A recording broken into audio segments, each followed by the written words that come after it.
Okay, so you have days and not many to get your money out of the banks because the collapse is here.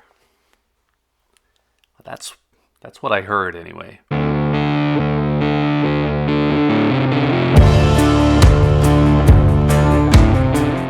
So from what I'm seeing here on YouTube, the greatest crash of all time is coming. That's according to Harry Dent on Stansberry Research. Kitco has Ron Paul talking about the inevitable collapse of the US economy, and then they follow that with Peter Schiff predicting that the financial crisis now will be worse than it was in 2008. And if we widen that out just a little bit, we have Johnny Bravo saying that banks are permanently shutting down, and well, he had a countdown, but his clock seems to have run out a few weeks ago. It looks now like he's updated those titles. I'm not sure when it's coming, but he looks pretty alarmed in his thumbnails.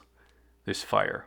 Even Graham Stephan, who seems to be a pretty happy-go-lucky guy, at least from what I know of him, is getting in on the imminent collapse warning. So it's safe to say that there's a common theme on YouTube lately, and since all of these channels show up in my analytics in a tab labeled channels my audience also watches, well, it looks like at least some of you are seeing it too. So let's not walk that down yet. Let's play it out. Inflation is the worst we've seen since the 80s. The markets are well past that 20% level that puts them in crash territory, and the US is already in a technical recession. The strategy at the federal level appears to be try to spend our way out of it. So even if this is not the mother of all crashes like these channels are warning of, at least not yet, things don't look great. Now, personally, I don't see gold as an asset meant to protect only against total economic collapse. I'm more of a realist, so I don't dwell on these kinds of dire warnings about bank runs and market meltdowns and the end of the world as we know it. I definitely don't feed them to you. I think the problems here, they're pretty obvious, and I think that that's the easy part. The solutions are what everyone seems to be missing. That's the harder part. And content that screams at possible dangers but never really gets into a response always seems to bug me. I mean, what does that person do after they're done making the video? Do they huddle up in the corner and ball into a fetal position? Do they pull up their video analytics, watch the views come in? I guess we just don't know. They never tell us. So even if my videos get into that territory just a little bit, like I'm going to do in this one, I try to at least tie it back to something that I'm doing about it. Now, my primary reason for buying gold is not because I'm afraid the fractional banking system is going to shut down, lock me out of my savings for good. But there are cases where a bank run could happen, cases that could lead to banks limiting withdrawals, even if the entire banking system does not crash like some of those video headlines would have us believe. So what do you do about it? Well, having some physical metals on hand seems like at least a reasonable solution for some part of that situation. So let's just look at the way things work today. If you've ever tried to withdraw a large sum of cash from a bank before, you know that it typically isn't just a quick stop at the drive-through teller, not even on a good day. You're seeing a personal banker if you have one, and they seem to be required to ask a series of questions before completing the request. Not the least of which is, do you have any plans for the weekend? Now, if it's not a good day and everyone is trying to withdraw a large sum of cash at the same time from a bank that's only required to hold a fraction of its deposits in reserve, which, by the way, is nearly all banks, well, that's a situation where having easily accessible precious metals makes pretty good sense. Now, this idea does not require doom to be practical. Regardless of how saturated that message is that we're on the verge of economic collapse and apparently fire, because economic collapse and flames seem to be a pair, I think it makes sense to have some amount of cash on hand, and I also think that it makes sense to have at least one other form of money, loosely defined there. So for most of us here, that means gold or silver. For some, maybe it means Bitcoin, I don't know, some other digital alternative, since really that's what Bitcoin was built for. It was meant to be a currency outside the banking system, an alternative to both local currencies and banks. Now, don't get mad at me for bringing that up. That was the intent. But to me, cryptocurrency has become much more of a moonshot investment play. Now, I do have Bitcoin and Ethereum and a few other things, but cryptocurrency is still in its infancy. I don't think that the reason for having it is a backup to be able to get at some alternative cash if the normal stuff is locked up temporarily. I think that's what gold and silver are for. So, once again, I don't think it's a wild idea that you'd keep some on hand.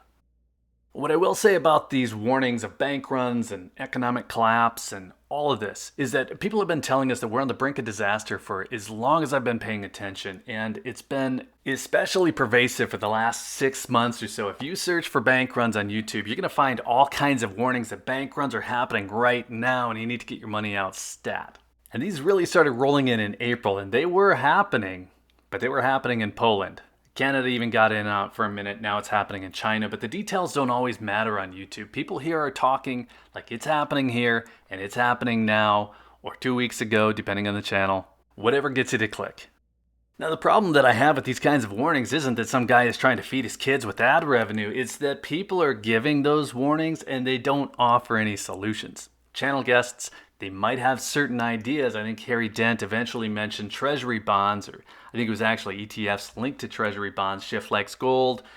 I'm not really sure what Ron Paul likes, but most of these channels don't even take a swing at it. They just focus on the scary possibilities because they know a lot more about what triggers a person to watch a video than they do about how to prepare for an economic downturn. So what I'd say here is that there are some easy things to do. You can give yourself options in the event of a bank run or something similar.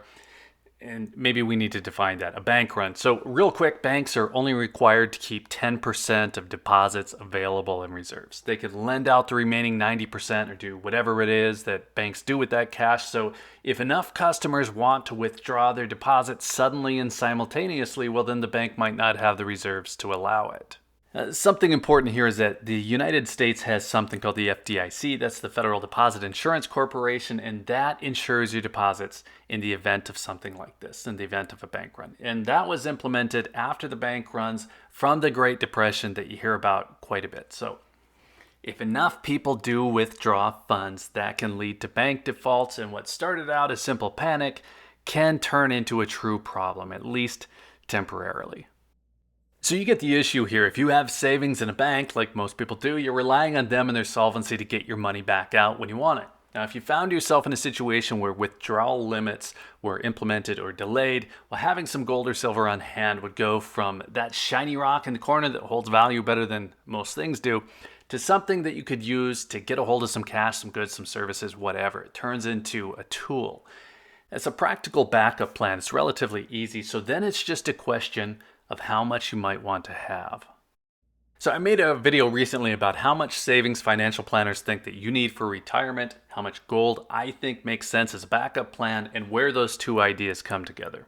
In the case of the average American household, and we're going off of the median income here in the United States, about 8% of the savings there that those financial planners tell us we need for retirement works out to be about 48 ounces of gold. And that's a number that I've mentioned liking a few times already. I like that as a backup fund because it works out to be about 2 ounces of gold per month for 2 years.